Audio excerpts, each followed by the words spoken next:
पुणे जिल्ह्यात अंमली पदार्थांविरोधात पोलिसांची धडक कारवाई सुरू असून तळेगाव, दाभाडे, निगोजे आणि चिंचवड परिसरात 3 वेगवेगळ्या कारवायांमध्ये एमडी ड्रग्ज आणि गांजासह 3 आरोपींना अटक करण्यात आली आहे. तळेगाव, दाभाडे पोलिसांनी आलिशान मोटारीतून मॅफेडोन म्हणजेच एमडी ड्रग्ज विक्रीसाठी आलेल्या एका तरुणाला अटक केली आहे. बुधवारी रात्री मनोहरनगर परिसरात ही कारवाई करण्यात आली. ओम रवींद्र आभाळे वय 22 वर्ष, राहणार तळेगाव, दाभाडे असे आरोपीचे नाव असून त्याच्याकडून 39.89 ग्रॅम एमडी ड्रग्ज जप्त करण्यात आलं. ड्रग्ज, मोटार, मोबाईल फोन आणि इतर साहित्य असा एकूण 24,47,300 रुपयांचा ऐवज पोलिसांनी जप्त केला आहे. या प्रकरणी तळेगाव, दाभाडे पोलीस पुढील तपास करत आहेत.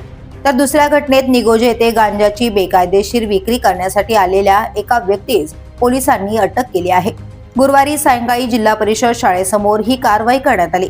कमल आझाद गोपाल नाहर वय 40 वर्ष, सध्या राहणार कुरुळी, मूळ मध्य प्रदेश येथील असल्याची माहिती मिळते. त्याच्याकडून 604 ग्रॅम गांजा जप्त करण्यात आला असून त्याची किंमत सुमारे 30,200 रुपये इतकी आहे.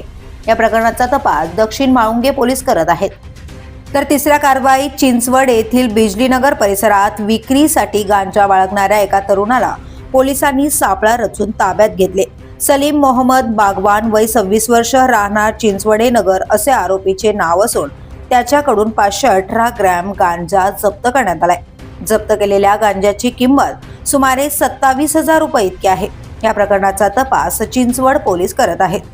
पुणे जिल्ह्यात अंमली पदार्थांच्या तस्करी विरोधात पोलिसांचा धडाका सुरू असून अशा कारवायांमुळे ड्रग्ज विक्रेत्यांमध्ये खळबळ उडाली आहे.